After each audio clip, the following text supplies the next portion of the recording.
on, guys? Briar Rabbit, and today I am very excited to show you guys Call of Duty Ghosts on the PS4. So this is some multiplayer gameplay, obviously. Did you see those initial spawns? They were awful. I literally spawned looking at somebody, and then as soon as I killed him, he spawned again.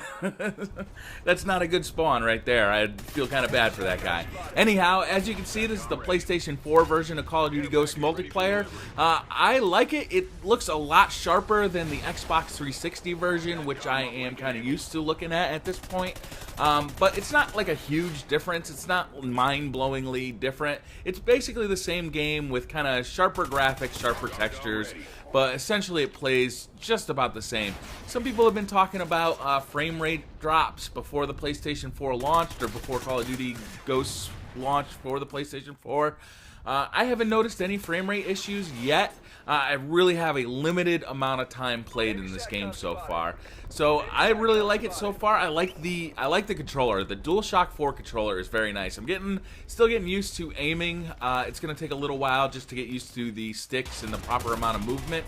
But that controller is very, very nice. I can't wait to see what Scuff does with it once they get their hands on it. I'm sure that they will make a very nice controller with paddles on the back, which I've gotten used to from using the Scuff controller with the Xbox 360, and I really miss for jumping and for knifing. They make the hybrid for the Xbox 360 now, so I'd assume something similar to that would be coming for the PS4 and the Xbox One, and I'll be first in line, I can guarantee you, for both of those controllers, because I've really gotten used to those paddles in the back. I don't really understand why the new consoles didn't just come with that. It seems like such a no-brainer feature to put those paddles back there. Those fingers are just doing nothing all the time, and once you get used to having those back there, I mean, you don't want any other controller. It's just that much better. So I'm really looking forward to seeing what Scuff does. I'm really happy that my Astros work with the PS4 through USB, so I don't have to have that cable plugged into my controller. I did install the 1.5 system update off a USB stick, so if you're wondering about that, it's really easy to do. All you have to do is download the system update to your computer, put it onto a USB stick. You have to name the file PS4 and then the next file update, and then put the actual system update inside that second folder. Once you do that, you literally just plug it into your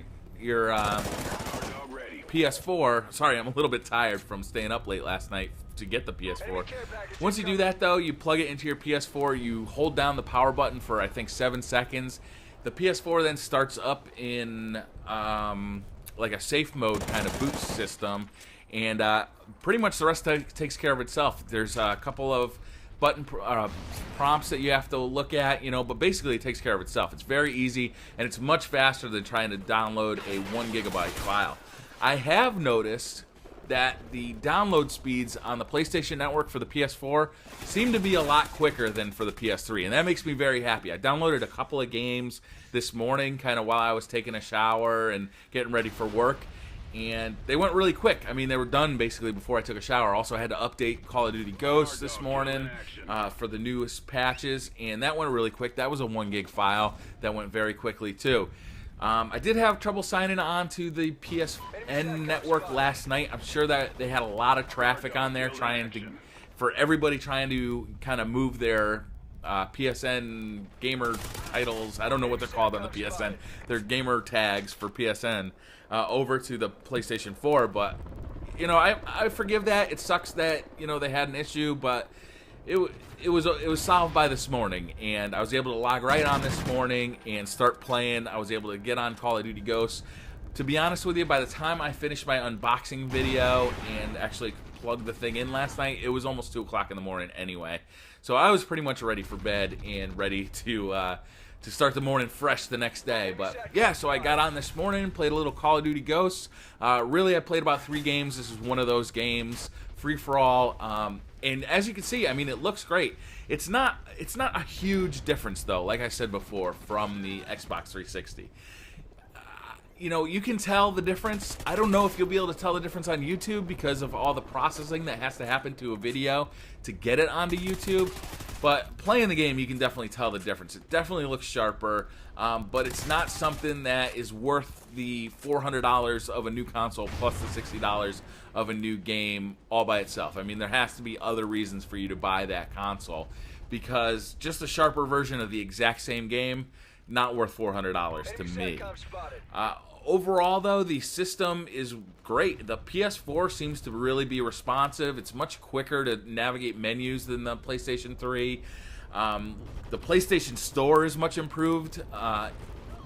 Everything seems to be, pretty good so far. Obviously, I have very, very limited time with everything. I literally came home last night, did an unboxing video, processed that. While I was processing and uploading that video, I was playing around with the PlayStation 4 just a little bit.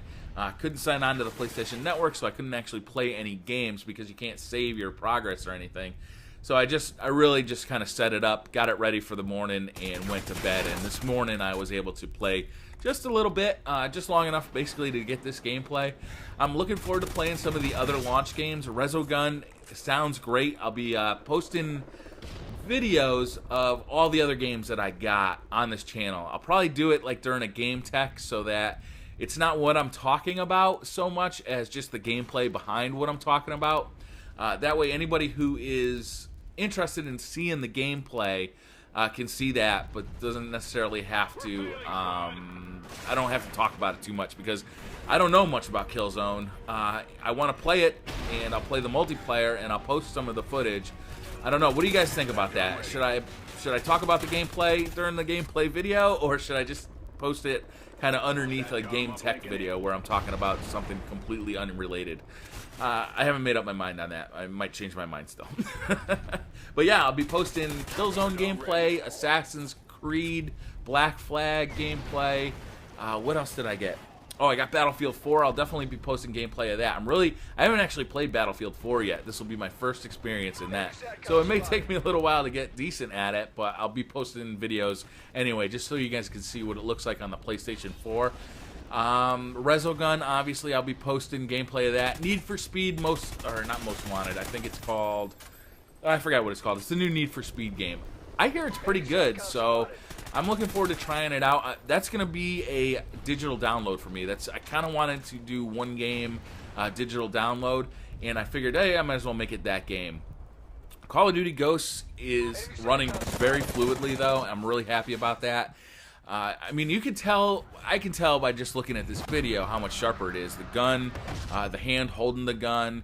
Even when I was looking at Riley, the dog, a little bit earlier, you could tell he was sharper. The grass on the ground just looks more like grass on the ground. My GPS is yelling at me. Yeah, I mean, everything about the game just looks sharper, but there's nothing added particularly to the game other than just better graphics. And I mean, I'm impressed with it, but I'm really looking forward to seeing kind of the second generation of software for the new consoles. This first generation is really going to be titles that are currently made for the Xbox 360 or PS3, and then ported over to the Xbox One and PS4. So you're not going to see like these huge improvements in this first generation, I think. But you will see it in the second generation. Once games are specifically written for the new consoles, you'll really start. This guy almost deked me. I don't like this Maniac too much. It's not one of my favorite things. I'm not a running knifer. Only use me blade. I am not. So that's.